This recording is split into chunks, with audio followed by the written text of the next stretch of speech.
Bismillah walhamdulillah wassalatu wassalamu ala rasulillah. And we continue with the maqasid al-sawm, or the objectives of fasting, by Al-Iz Ibn Abdul Salaam.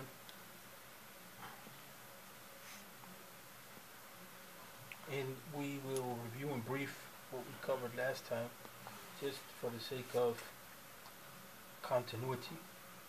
We won't cover everything with detail, so we'll just move to it briefly, and then we'll take up the new material after that. Imam Al-Izz rahmatullahi alayh, he begins by introducing the book Objectives of Fasting with a Quranic verse which institute or legislates fasting, and also indicates that fasting is something that is a common point, or an act of worship which is common between the various communities of the prophets.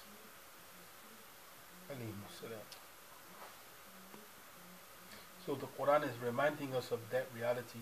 If we were to go deeper, even last time we didn't talk about this much, but there's a historical background or contextual reality to the ayah that, oh, you who believe, fasting was made incumbent upon you, or was legislated for you as it was legislated for those who came before you, so that perhaps you may gain in taqwa.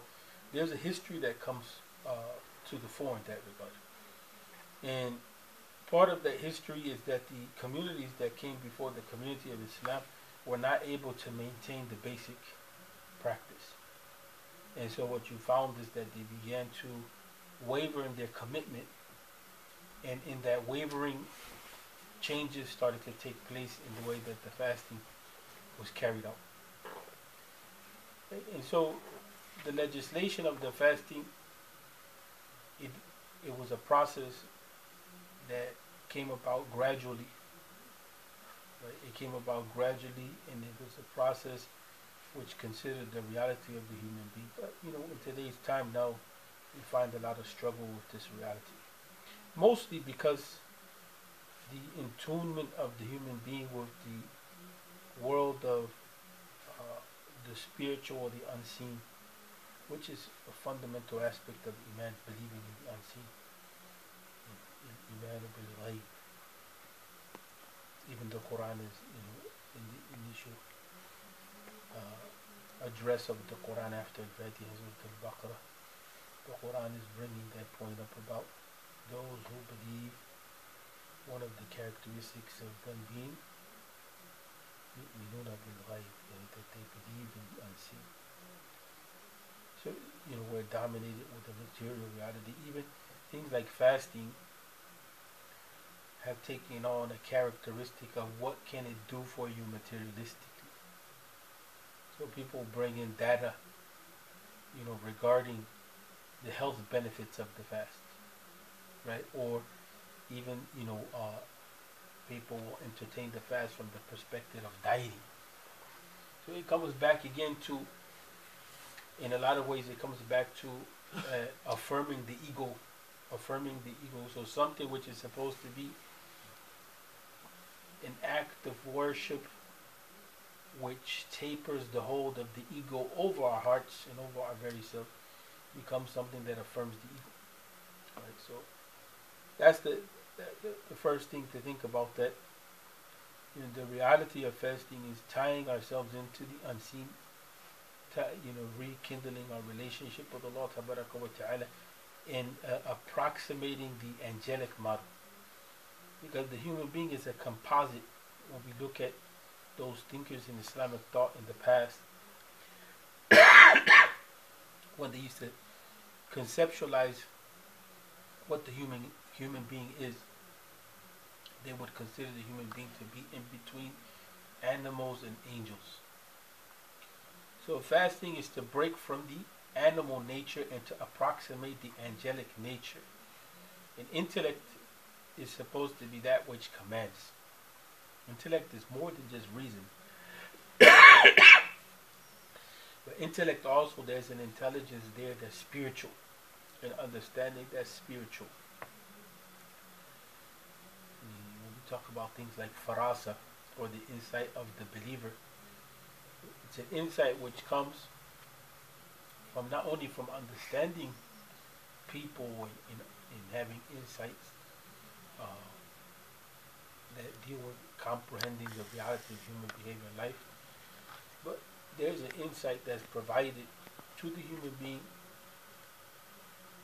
by way of the relationship that that human being has to Allah Ta'ala and to things of the unseen.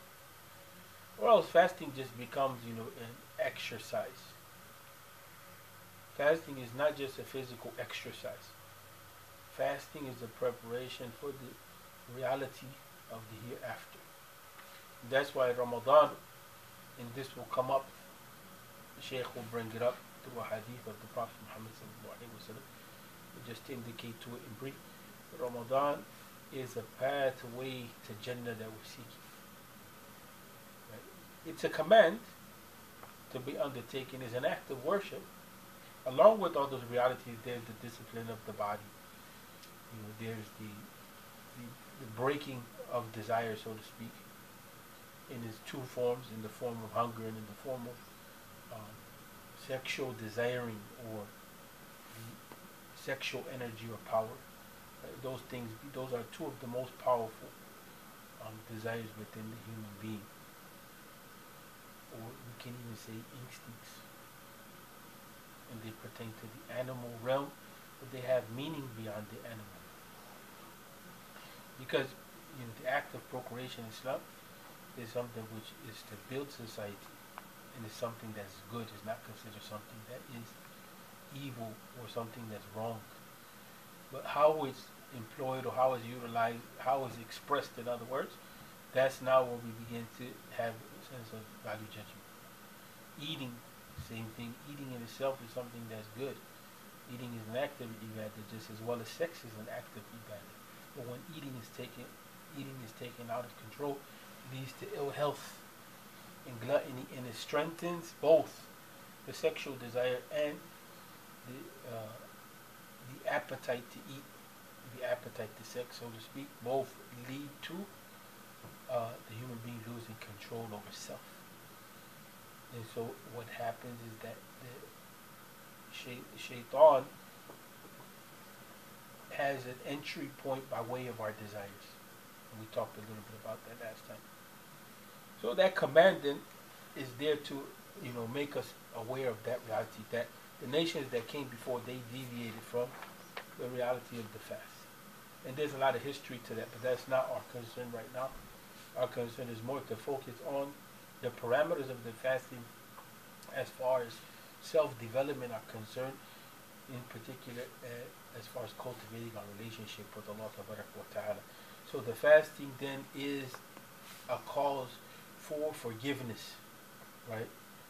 For being forgiven of those sins, which other words, in other senses, if there is no forgiveness for sins that we commit, they would necessitate the hellfire, right? So it's a way of attaining to the hereafter by seeking that forgiveness from Allah Ta'ala that will allow us to bypass a punishment which is due. A punishment which is due. And come back to our nature. Our nature is not necessarily an animal nature alone, right? And the reality of the heart is that it longs for the hereafter. That's not the heart longs for something that's beyond this material existence. And it's in tune with that reality. But it becomes clouded by desire. So aside from mentioning the reality of the Quran instituting fasting, the Sunnah itself counts it as one of those constants which can't be forsaken if Islam is to stand, or if Islam is to be embedded in a person's life, which basically is a pillar. It's basically a pillar. The thing that we mentioned last time, that the hadith that the Shaykh quoted, which is in Bukhari and Muslim, which is of the nature of being one of the strongest forms of prophetic narrations. That which is in Bukhari and Muslim is constitutes one of the strongest narrations that we have. The only thing stronger than that would be if it's in Bukhari and Muslim and if it's considered mutawatir.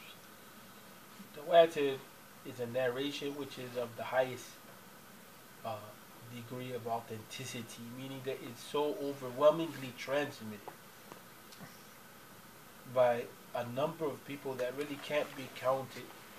And there's different classes, but or different generations. Every generation has an overwhelming amount of people that are narrating it. That is impossible for that to have been a point where people colluded and fabricated. There are some narrations which are fabricated, right? That's there, but we don't attribute those type of narrations to the Prophet Muhammad sallallahu alaihi wasallam. But they are there, and the ulama, they have taken a lot of time to sift through that. So a lot of people try to put doubt on the prophetic narrations from that, from that angle. Say, well, there's narrations that are fabricated. Well, it's the scholars themselves who have indicated to the fact that there's narrations which are fabricated. So how is it that we're taking, some people are taking that statements of the scholars themselves, then twisting it around to put doubt into the sunnah of the Prophet Muhammad sallallahu alaihi wasallam. So the pattern of is rahmatullahi alayhi so far, Imam is has been to rely on the Quran and the Sunnah, and he fundamentally has this approach where he's laying down his foundation with the strongest of evidences, and he's not going too far in his interpretation, meaning he's not very creative with it. This is not like a poetic interpretation session. That's not the wa alaikum salam. That's not the reality of what's going on. What's going on is that Imam al-Izz rahmatullahi alayhi, what he's doing is ensuring that we have an understanding of the text which is sound. So it's not enough to just say that fasting is there to gain taqwa. That's okay. Imam al-Izz is taking it to a higher level, in the sense of saying, yeah, the Quran is saying that, but when we read the Quran in light of the Sunnah, and when we read the Quran and the Sunnah in light of these sources, we can read a text from the Quran, a text from the Sunnah, but we're not reading it in a holistic way, right? You see what I'm saying? We can read the ayah by itself, and then maybe bring a hadith and read the ayah in light of the hadith. But then we're not reading the ayat and the hadith in light of other ayat and other ahadith, right? And not even many times in light of the prophetic model itself. Right? So that gives us a distorted understanding. So what he wants us to understand is that, hold on a second, we want you to have a complete meaning. And like we mentioned before indirectly, that the hadith of Jibreel, which is considered the mother of the Sunnah, is saying that the deen of Islam has something to do with action, has something to do with belief, and it has something to do with spiritual excellence, has something to do with sincerity in our practice. And that sincerity means purification of that practice, so that our practice is devoid of anything, right, which will be considered an obstacle in our relationship between us and Allah. Whether it's something major like major shirk or minor shirk. And that has its own details to it. But one of the things that he's saying here is that this taqwa that we're gaining by fasting, because remember that the ayah of the Quran is legislating fasting, but it's legislating with a purpose. It's saying that perhaps that you may gain in taqwa, right? And that's the end of the ayah. يا أيها الذين آمنوا كتب عليكم الصيام كما كتب على الذين من قبلكم لعلكم تتقون. And so the meaning of taqwa here takes it further. He says, hold on a second, that this taqwa that you're seeking to gain is that so that you can protect yourself from the hellfire by way of your fasting.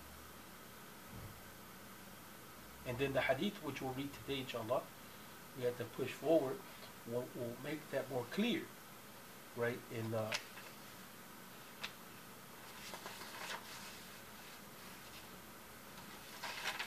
trying to see if I can push ahead really fast with it.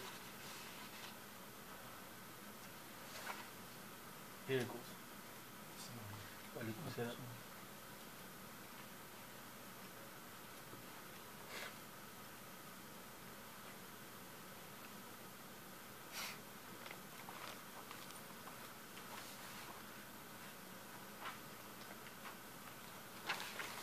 that the person who fasts, right, in Iman, ihtisab, that's the point. The term ihtisab. Ihtisab is that, by way of that fast on the day of Hisab. The day of Hisab is the day of account. That what we're seeking from Allah is the reward for that fast. And the reward for that fast is the most complete, mature form, is entering to Jannah. Because remember, we talked about it being what? It means to forgiveness. That's why the fast, when we take it, there's everything about the fast, whether it's the stinky breath, or whether it's the tiredness, or whether it's the struggle, right? All of that should be something that's appreciated. Because that state then, that we're in, that state of fasting, is not a normal state. First of all, Ramadan is not something which is an act of ibadah that's unrestricted. It's restricted by time. It only comes during a certain period of time, and then it leaves. Right? So it's a guest to us. It comes, and we're not guaranteed to see another Ramadan, or we're not guaranteed to see this Ramadan. So it's a month of expiation. It's a month of forgiveness. It's a month of gaining proximity to Allah. Because during that time period, we hear that is a time period in which the devils are chained up and so on and so forth, and things are facilitated. Why? Because the Muslim is engaging in acts of ibadah, which are the bridge between ourselves and Allah, the ladder. So we're climbing a ladder which is bringing us closer to Allah through those good deeds. So in that way, we're disengaging not only from our desires, but from those forces that use our desires against us, like the shayateen. So here then, what is making sure that we understand is at that point that the fast ultimately is to bring us close to Allah wa ta'ala, and to refocus ourselves with matters of the hereafter. Right? Because in the language of the Quran, the akhirah is a place that has baqa to it. It remains. Whereas the dunya is a place that's temporary. It's fleeting. It doesn't remain. It's constantly in change. And the cycles of nature teaches that reality. Right? That there's the cycle of life and death in the dunya. There's birth, and then there's death. And so now we're in a period in which you see the reality even now, how it's a struggle for that what?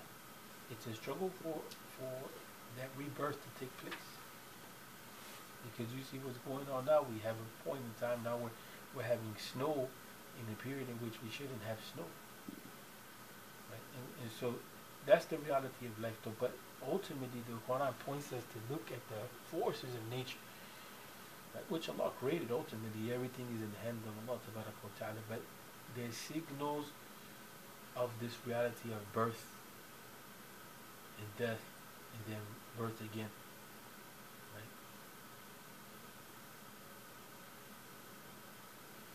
And so that's what we equate. So those are some of the major ideas.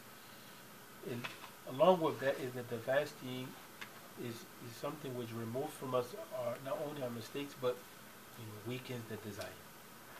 And then the rest of the hadith, the rest of the main subjects of the hadith, that he chooses kind of come back again. So the taqwa then is what? To be the taqwa that we're gaining is to the purpose of protect ourselves from the hellfire. And we said before, that's something that's not popular in this age. To think about the reality of the hellfire is to think about consequences of deeds. But when you look at psychology and when you look at what's going on, it's all to remove that concept that Allah wa ta'ala brings us to account. Right? That there's an account that we have to come to. Right? So the forgetfulness or negligence or absent-mindedness, those type of things in the spiritual sense, is to really forget the purpose of the dunya, and even to forget the original nature that we were created.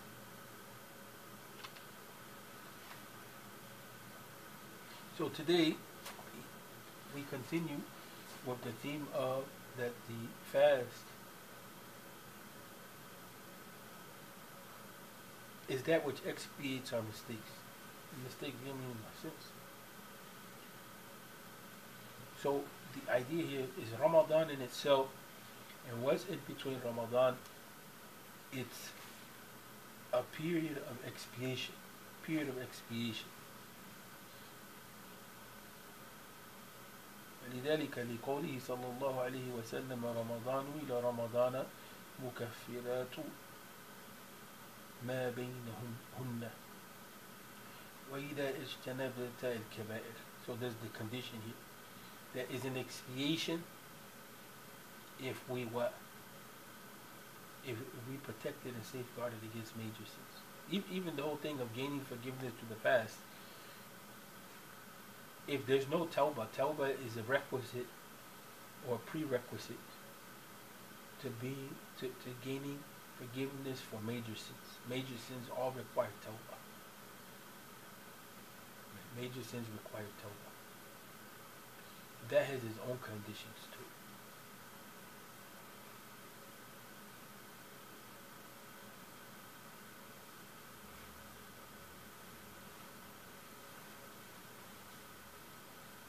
Part of the conditions of tawbah are to desist or to stop engaging in the action that is considered a major sin or classified as being within the category of a major sin. To have remorse, right? To have remorse for what was done. Again, that's a state of the heart. And then to intend not to return and make an effort to that. So that means taking the means, and that's the difficulty, especially in the culture of addiction. That's the difficulty. So the fast, really, when it's combined with tawbah, allows us to really get a grip. It allows us to get a grip.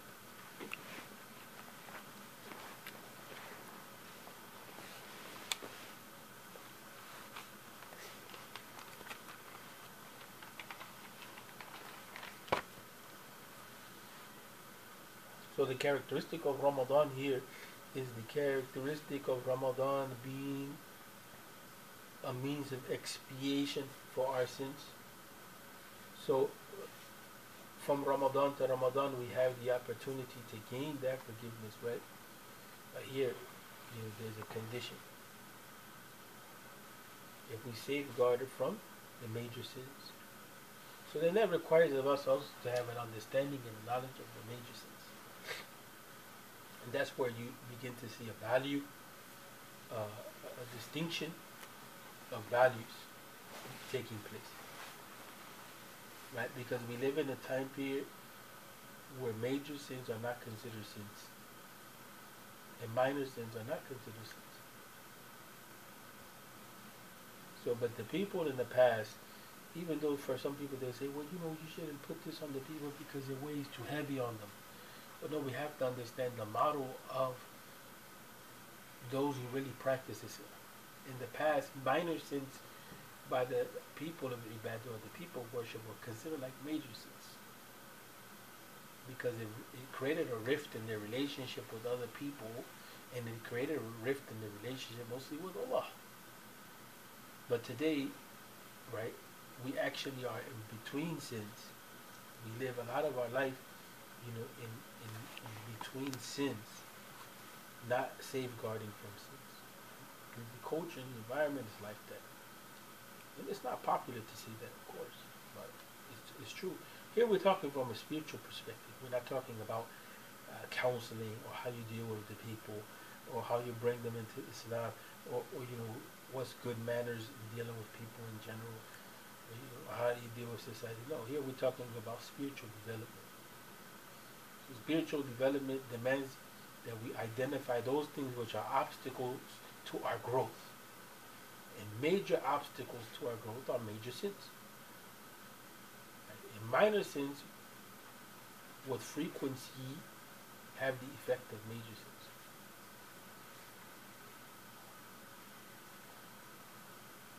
That's why seeking istighfar is one of the greatest acts from the Sunnah of the Prophet Muhammad. Istighfar is to seek the forgiveness of Allah Ta'ala, even as a dhikr.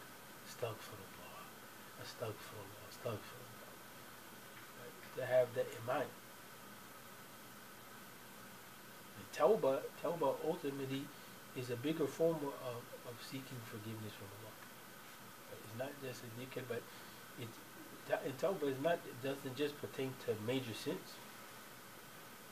Tawbah is a turning toward Allah Ta'ala. So here, that's where it comes back to the hadith that we talked about. من صام رمضان إيمانا واحتسابا غفر له ما تقدم من ذنبه. So remember that, now we're talking about the reality of the forgiveness of Allah Ta'ala, and Ramadan as an expiation. But what does it expiate? That which came before it.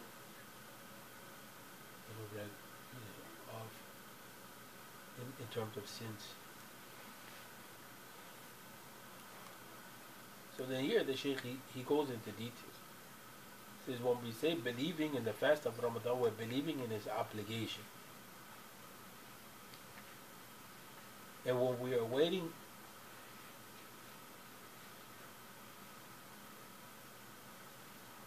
from Allah Ta'ala, kind of being an accountant with the reality.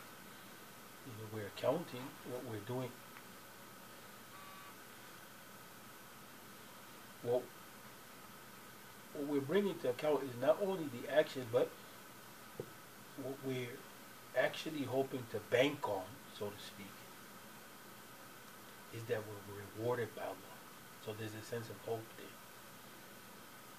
Like the Imams, they teach us, life is between hope and fear and hope.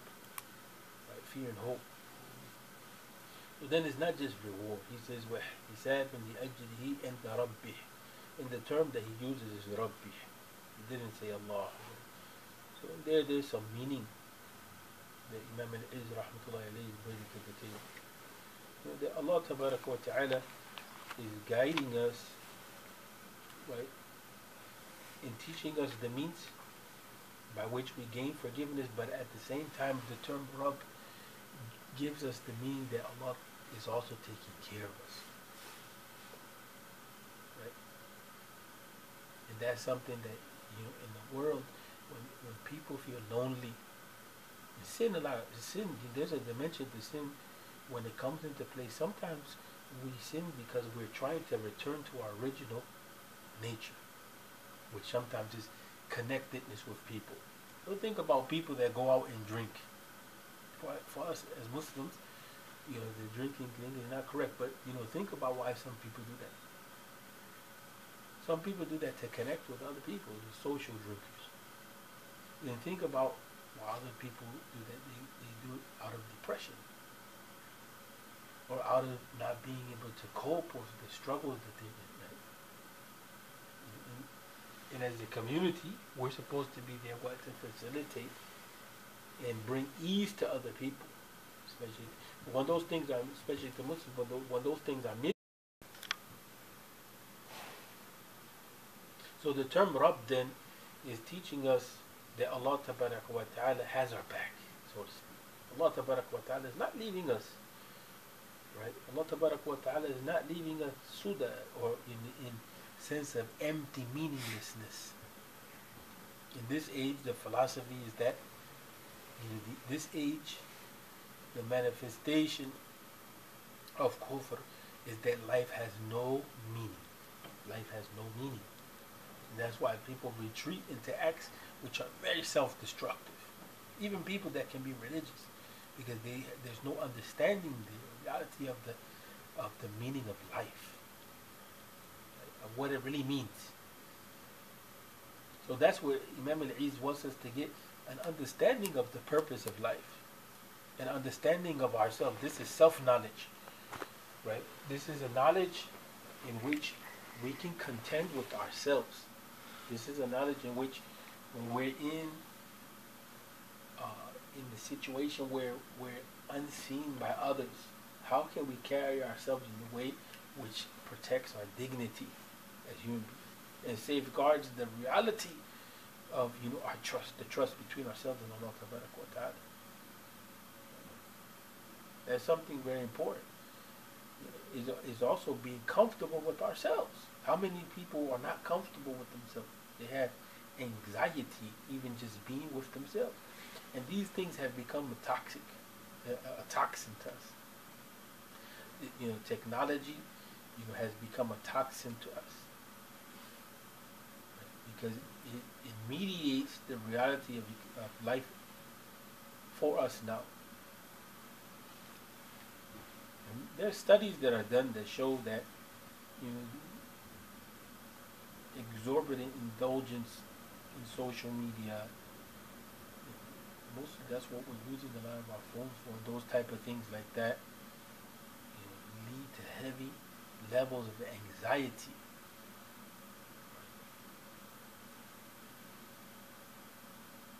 And so that comfort with the self becomes important. And we talked about that in brief before leaving. We talked about how Shaykh al-Islam ibn Taymiyyah, it was reported that after Fajr, to close to the time of Dhuhr, he would spend it in dhikr. Spend it remembering Allah Ta'ala. It's very hard to have a lifestyle like that now, where you're just free for that, right? But imagine a lifestyle which revolves around, you go to work, but a lifestyle that has that built into it. That you have your moment of self-rejuvenation, rejuvenating your iman. It has nothing to do with business. It has nothing to do with the task of the day that has a material end to it, but it has to do with the task of the day, which the end is the hereafter, something eternal, permanent. Those things build, they build a level of security within the self, because you're developing your relationship with Allah Ta'ala, and that relationship, although it's changing, Allah is not changing. That's the thing. We go through changes in life which disrupt. Like you think about moving, or you think about a job, or you think about death, or you think about losing a job. All those things are major changes in our life, aside from all the other changes that take place on a daily basis. Those things create instability in us. Right? So what keeps us rooted, and what kept most people rooted for hundreds of years,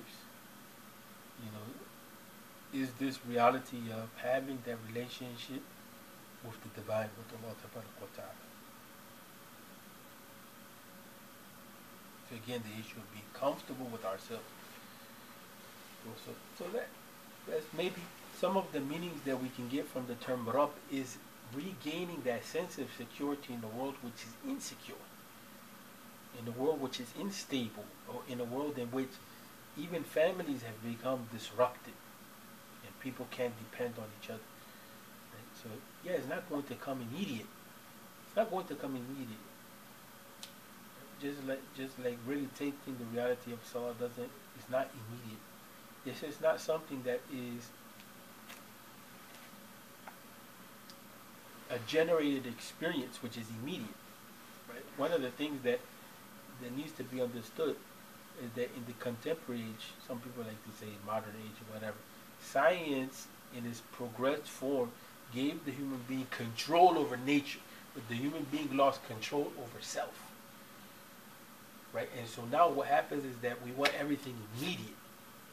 Right? So things that are not immediate don't have value, and we have changed our relationships into that. If our relationships are not what we want to get out of them at the moment, then we want to cancel them out. Sure, some relationships are toxic, no doubt, but there's no patience in developing relationships with the self and with others.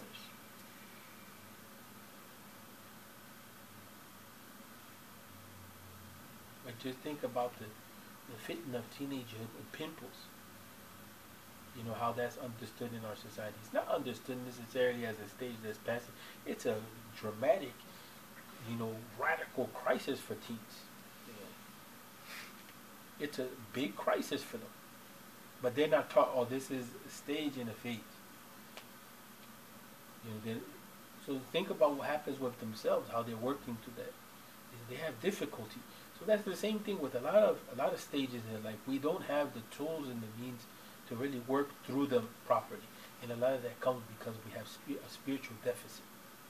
We're not advancing in the spiritual realm. And why do you think like Harry Potter and things like that are so popular? Because there's a craving that people have for something that's beyond the material.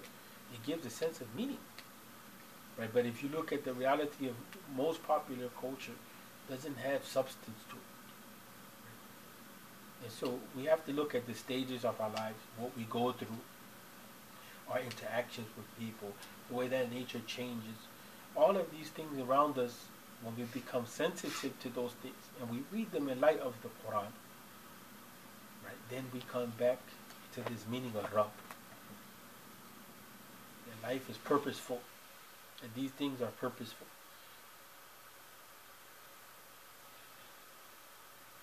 So then there's a system.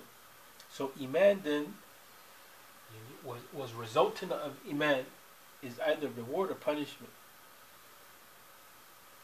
And really it has a lot to do with forgiveness, gaining forgiveness from Allah Ta'ala. Because the human being is bound to make mistakes. So من صام رمضان إيمانا واحتسابا غفر له ما تقدم من ذنبه. So the person who fasts Ramadan with Iman, believing in his obligation, that has been legislated upon us, that it has a purpose and a goal, that goal is to gain taqwa, that trying to gain that taqwa, attempting to gain that taqwa is to safeguard ourselves from the hellfire, so that we gain forgiveness for those sins which we have committed with the gift. Right? The gift is our very selves. Our bodies, our time, our wealth, our health. That we misuse these things, right? Gain forgiveness for forgetting our ultimate purpose, which is the ibadah of Allah, which is Tawheed in its most purest form. So that, and waiting from Allah, waiting for that reward from Allah. Right? So that person that's in that condition, that person that fasts in that state, right? That's the person that gained that forgiveness for the sins that came before.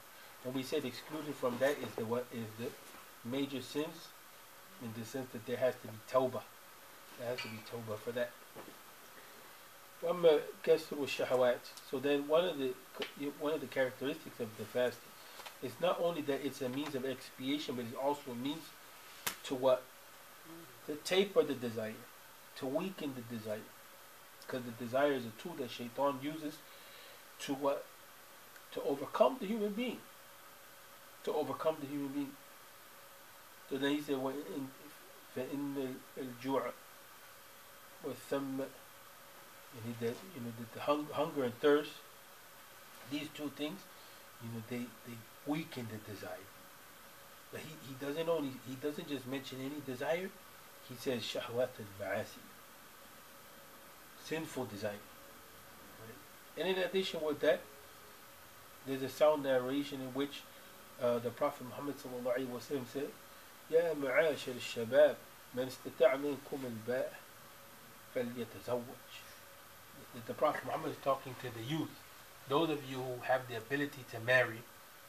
And here ba' means to engage in sexual intercourse and to what? Engage in a marital contract. Right? We don't shy away from that reality. Sex education is a reality for us as Muslims, but it has its place, and we deal with it with dignity, not in a vulgar way, right? And not in a way which is belittling of ourselves or others. And so here, the Prophet Muhammad sallallahu alaihi wasallam is calling on the youth, because that point, the state of youth is everything really below 40. The state of youth, that's the state in which the sexual desire is very strong, very powerful, right, within the human being. Right? And this is a point of deviation in the culture of the Muslims. in which we have made marriage very difficult because we're focused on aiming towards material success without ensuring that that material success is guided by spiritual success. Right? So people prolong marriage, and what they do is they put themselves in a situation in which is harmful to themselves. Right? And so that's why you see, a lot of youth.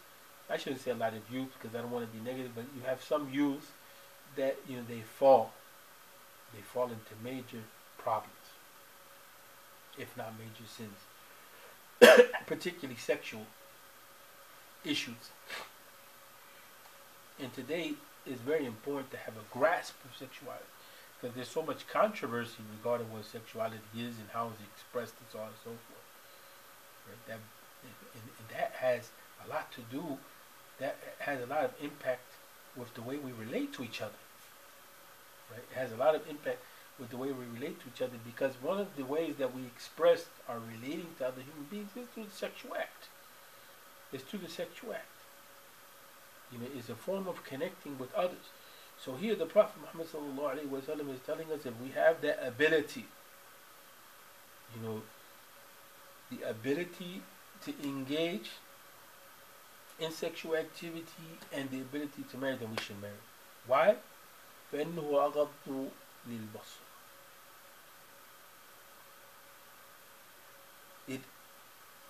It's a form of restricting, guiding, basically our eyes, our sight. Because the eyes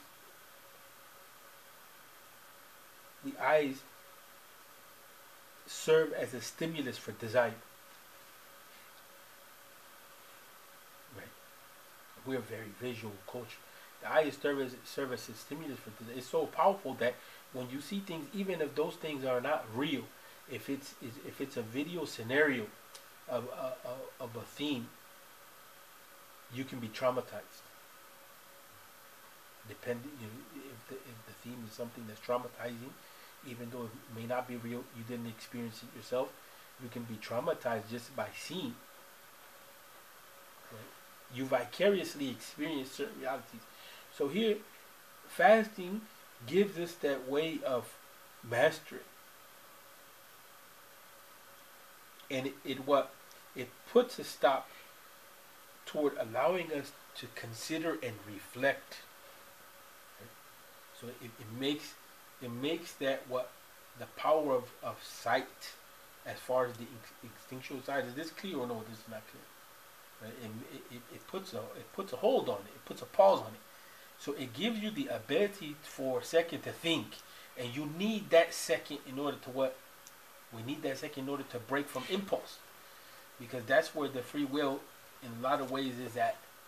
That second of interpretation, so we can disengage from impulse.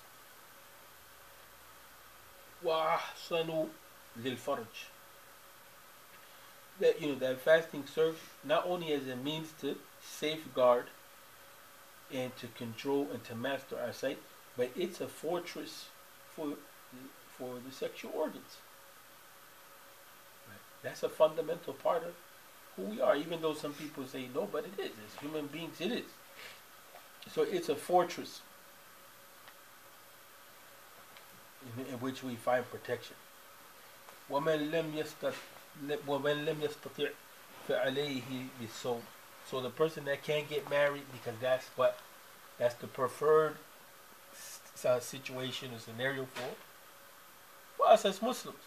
But if that's not possible, when you're in that state, and here is specifically talking to the youth, then you should fast. That doesn't mean that marriage is going to immediately. Some people have strong sexual desire. Some people have very strong sexual desire. That doesn't mean marriage will take that away from them 100%.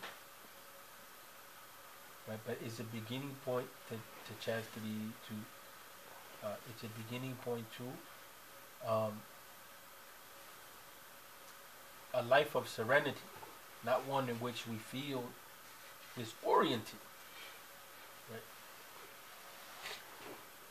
again, when we talk about addiction, this is important because so many of us fall on this point. So many of us fall. It's not to mention even even just think about pornography. Think about people having relationships outside of marriage. Think about what happens in those realities. So that's why we have to take this point serious. We can't just allow it to go into our ears, and be something that is not reflected upon or acted upon. And then he says, فَإِنَّهُ لَهُ وِجَاء. The term wijah, that the fasting is wijah. So fasting is a means for what? Gaining governance over the sight. So that the process of consideration, which is thinking and reflection and seeing, doesn't go to another extent which is damaging to ourselves, making us more miserable. Right? That's one point. The second point is that fasting is a fortress for our sexual organs, so they're not misused. Okay? So we're not abused emotionally or that type of thing as well. We want love. I mean, that's reality. We want love to be accompanied with sexuality. So then, lastly, he brings up the point that fasting is wijah. So it's a way of safeguarding the sight, is a fortress for the sexual organs. The term wijah is a very, very, very strong term. Some people will even say that it's almost cruel in nature. But the term wijah it basically means castration. That fasting it's a castration. Fasting is a castration. Right? At first, it may not work though. Even let's be honest. Sometimes even within spousal relationships, the spouses they begin to have a power play with each other.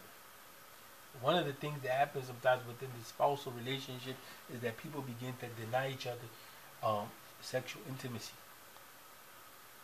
That's why I said we can't just see marriage only as the ultimate solution. Marriage is a means in our development, right? But it also has its challenges. So fasting even helps the person, that is being married, in the state of marriage, in the sense that it allows us to take possession over ourselves in those moments in which we're having hardship. So that point of castration, really, the emphasis keeps coming back to uncontrolled sexual desire. And part of it too, part of the strength or the momentum of sexual desire comes where? Through the stomach. Because the increase of greed to eat strengthens desire overall. And that's why you find some people, you see this especially in Ramadan, but you see it outside.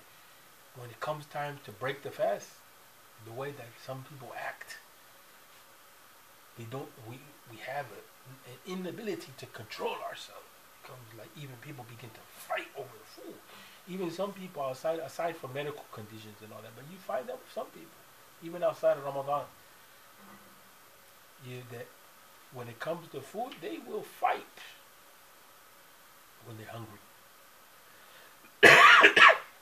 Because at that point in time, the desire that is the foundation of that experience of hunger is not it's not controlled, it's not balanced.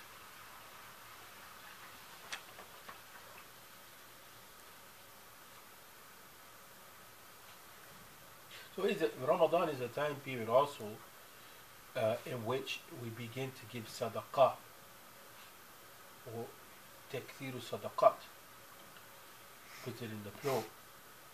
But because during this time period, the intent is that by experiencing hunger, we should be having a sense of identifying with those who don't have. And also by disengaging from normal acts, right? normal actions like eating and drinking, so on. So by disengaging from that, what we begin to be people that are more uh, wise in our spending. We become people that are concerned with not wasting, right? We we're more content with less, right? So here, one of the ideas is that one of the ideas is that we begin to what have a sense of compassion for other human beings, and that's why unfortunately Ramadan has become the time for fundraising stuff like that, but we miss this reality. And one of the things that's encouraged is that during Ramadan, go feed the homeless. Go feed the homeless. That's for yourself. Imagine if some people that are homeless, they have degrees, they had big money, they lost everything. Or they had a situation that came upon their life which was so overwhelming that it just psychologically damaged them, right? And so they ended up in those states. But you get that sense of what's going on, not only for the Muslim, but for the non-Muslim as well. You have some Muslims today that leave Islam. They experience kufr. So when you engage people, sometimes you will find people in a restaurant or whatever, and they'll tell you, I used to be Muslim, or I was married to a Muslim. I know about Islam, that type of thing. So no, be open in that reality. So is the time period in which good deeds are what increased and done.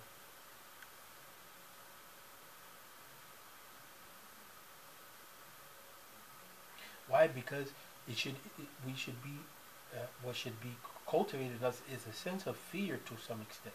It's not popular in the contemporary understanding, but yeah, a sense of fear, right? Because that state of fasting, when we know the original goal that we're trying to safeguard ourselves from the hellfire, it's a reminder of that hunger is that hunger.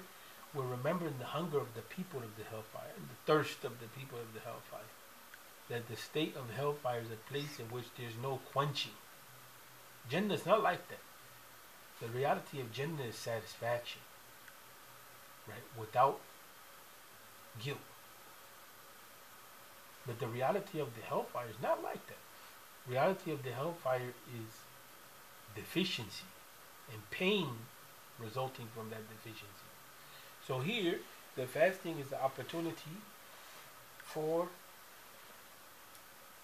understanding this reality. When we reflect that it's a time period in which good deeds are increased. So when we think about hunger and thirst, we're not only now thinking about the poor and the poor being hungry and thirsty.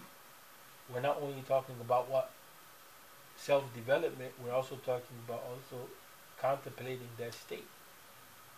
The state of the hellfire is one of pure deficiency associated with pain, where the state of Jannah's completion, the satisfaction, the highest degree being to see the face of Allah Tabarak wa Ta'ala.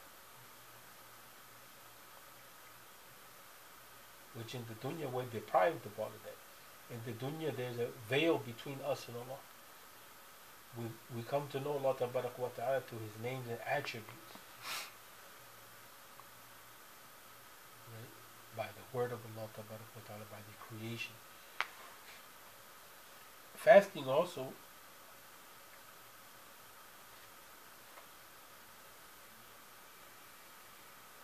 is a way to put under control and to eliminate the stream of thoughts that come into our minds.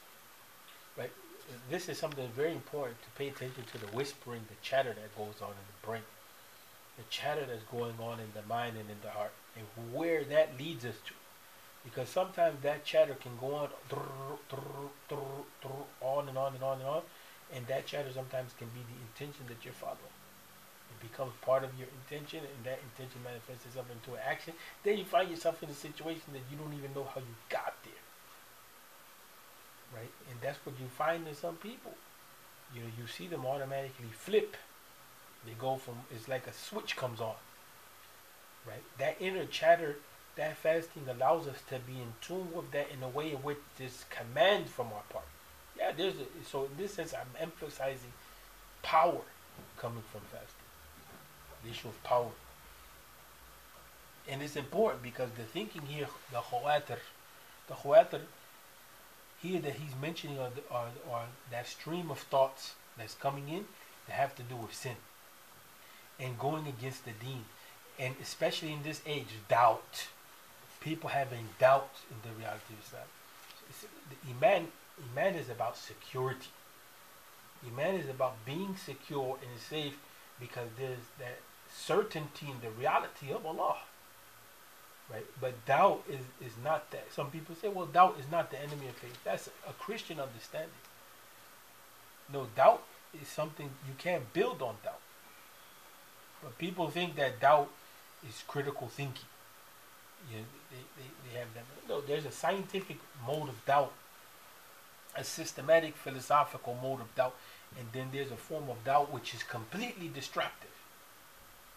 Especially when you begin to doubt the goodness in human beings.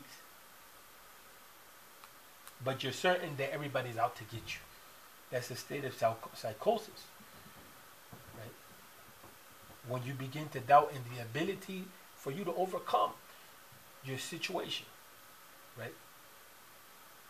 But then there's certainty in what?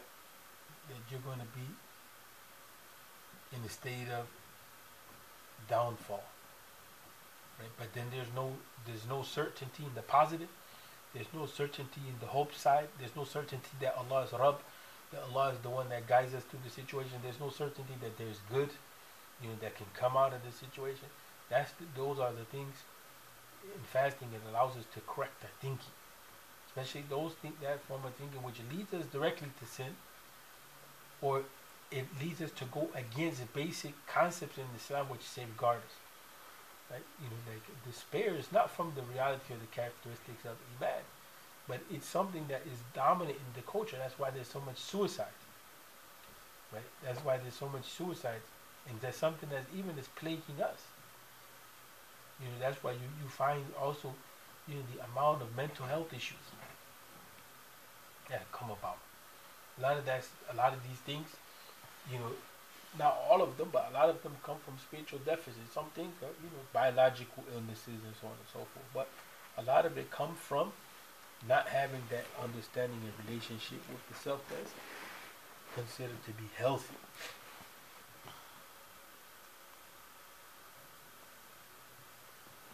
So we have to remember that in that state of gluttony, I eat too much, that type of state. In that state, those states, you're debilitating yourself. You're debilitating yourself. And what was happening in that state is not only a physical weakening of the self, but it's a spiritual and mental weakening. We find obesity such a problem in this society. It's such a big problem in this society. And the opposite extreme is what? Bulimia. To the point of self-destruction. Right? To the point of self-destruction. So, in this case, when the instinctual desire to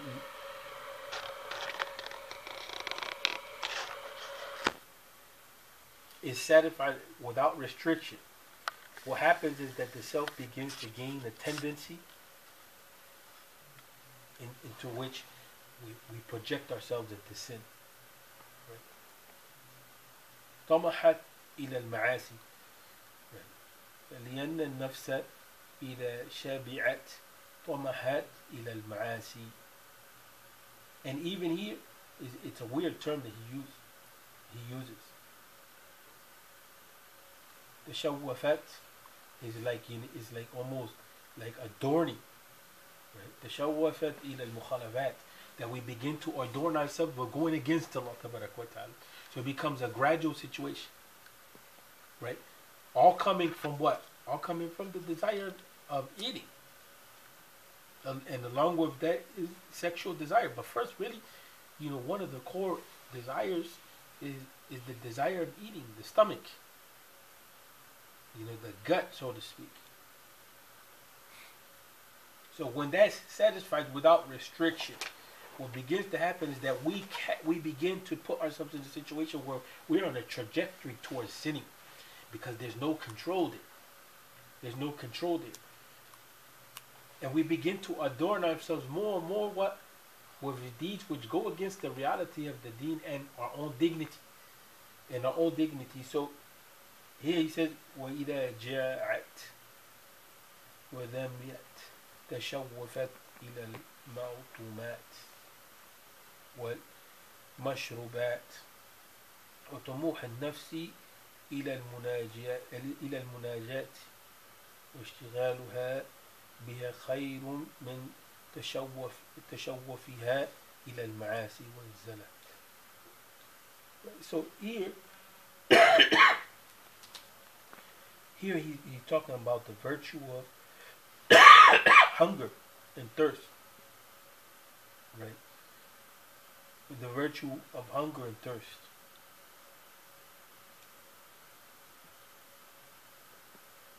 How what's better here in this case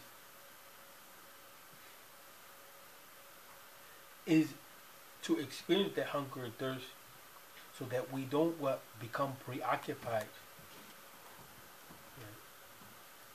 right, with that which leads us to sin and slips and turning away. And that's kind of like what you would call it, translation of meaning. And he says that some of the predecessors in the past, they used to give preference to fasting over other forms of ibadah, because of the reality that comes from fasting, right? Because it's that tarbiyat al-nafs, it's the refinement of the self.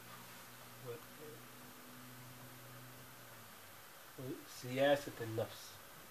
It's almost like, now here you're talking about like a governance of the self, in a way which is strategic, guiding the self in a particular direction. Some of the sheikh, they talk about that. They most talk about it as a political affair, where you're giving everything its place that's going on within your own self. Everything is getting its place, but ultimately you're guiding the self to what? To ibadah. And then when that ibadah needs training, it needs training. And then when we become accustomed to that ibadah, what begins to happen is that there's another level, because we don't want to become accustomed to the point where it becomes routine. It has to be something that's fresh, right? It should be habit, it should come natural, but we want to grow in that as well, right? But when we become accustomed to ibadah, then now our relationship with Allah begins to improve. That's something that most of us don't experience. That's something that's not even talked about, because Islam becomes like a formality, right? Or spirituality is talked about without discipline, right? It can't just be spirituality in dealing with matters of the unseen and the dhikr of Allah tabarak wa ta'ala without the discipline of the sunnah. Right? The prophetic model has to be that which governs. If it doesn't, then we fall into what was alluded to early on, that those who came before us, fasting was legislated upon them. But when you look historically into that reality, there was deviance that took place, and they began to create their own religion, and that means that they began to go against the guidance that was given to them from Allah tabarak wa ta'ala by going against their prophet. So the prophetic model has to be that which is governing, especially in these matters. But at a basic level, there's no difference between the Muslim and others in this regard. People fast. People do without. People can do extreme feats with self-control techniques when you look at martial artists and others. But that's not the goal of the fast. It's not just to engage, in the matter of self-control. It is to approximate to Allah tabarak wa ta'ala. The fast to be a means, a bridge between us and Allah tabarak wa ta'ala, to come close to Allah. Right? It's not just an issue of self-discipline, and that's something that we want to put back into into the game. He mentions, some of the benefits of fasting, like like the soundness of intellect, like health of the body, and then he bases that on the text. Summu tasihhu. If you fast, then you come into a state of health. That's a general translation. So we move forward. We don't have much time. So the adab of fasting. From the adab of fasting is what the safeguarding of the tongue and the physical organs.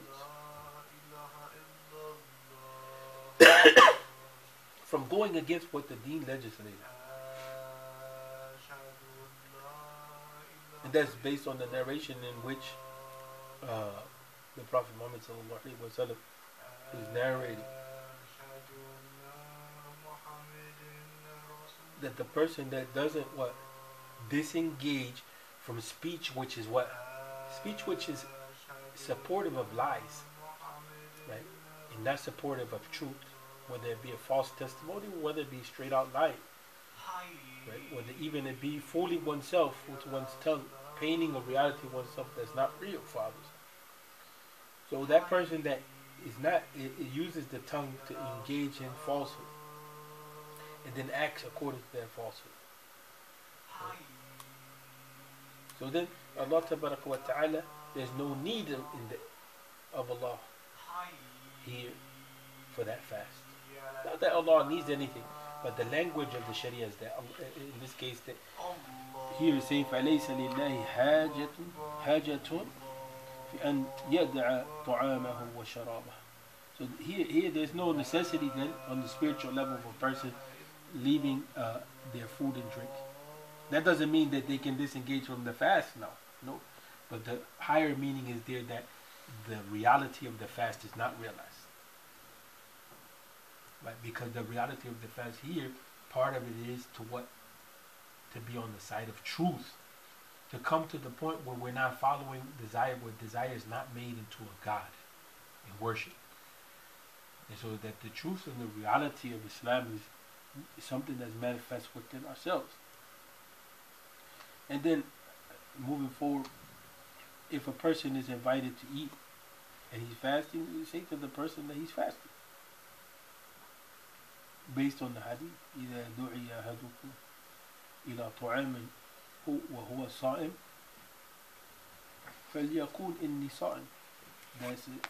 And then you say, tell the people I'm fasting.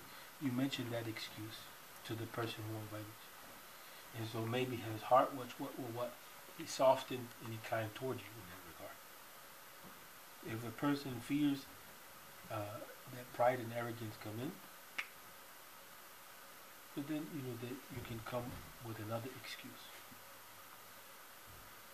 And so lastly, that when we break the fast, we should make dua. And we should ask Allah wa alaykum salam. We should ask Allah wa ta'ala. We should say, Allahumma laka sumtu wa ala rizqika aftartu. Oh Allah, for you are fasted, and according to that which you provided for me, I'm breaking the fast. But that is said after you break the fast. Now at the time of right after you break the fast, then you say that according to some of the ulama of hadith. So we'll end with that, inshallah. If there's a little more to go, but that's sufficient, inshallah. Any comments or thoughts, anything like that?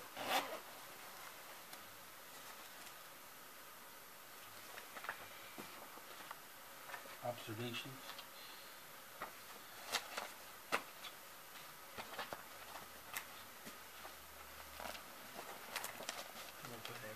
Now, especially during the summers, it's in the middle, like we have the dentist, and it's a huge challenge to get beyond the physical to the spiritual and the mental, moral benefits. Just getting up and having sort of getting something done.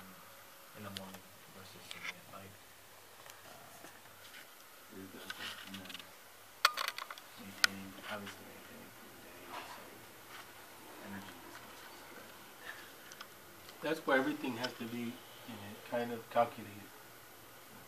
You know, the drinking, sleeping, you know, acts of ibadah, how you use your time, you know, not engage in things which are, you know, not serving the overall purpose. Because now it becomes you have to be super strategic because you're right, there's other challenges that are involved and everybody has their own difficulties. But you know, we still have especially some time left in Sha'ban and we have to use some of that time either to make up the fast that we missed but also to prepare a little bit. And the fasting of Sha'ban was something that was done by the Prophet Muhammad. Most of it was fasted and it is of a benefit. But there should be a gap between Sha'ban and Ramadan. But going into Ramadan, cold turkey as they say, yeah, it's going to be a challenge for people. Because you have to acclimate yourself to fasting, you know, close to 16 hours. Right? So I don't advise that for myself or for anybody to automatically rush into Ramadan and fast 16 hours and you didn't do anything in Sha'ban. That's just not even comprehensible for some people to do that. They're not even going to take the benefit of the fasting because they're not going to get beyond the struggle of the fasting. So all the things that we mentioned won't even be really, person won't be cognizant of them because they'll be too locked into the fact that they're tired of this and that. Not to mention that, you know, the Fajr is coming in very early and the Isha is coming in very late. And then the tendency in the Masajid is to start the Salah very late. So the amount of time that you have between, you know, the Tarawih and Fajr is minimal. So in reality, you're deficient in sleep and deficient in eating. And so those things need to be strategized, you know, without a doubt. And things come up. Like I ended up breaking my toe. I had a plan to fast Sha'ban more. And I'm having some breathing issues myself. Right? So you have to plan for that from now because things do come up. And what you intend becomes, inshallah, we get the reward. But if we don't prepare properly, yeah, you know, we're going to fall into a problem with ourselves. Allahu Akbar.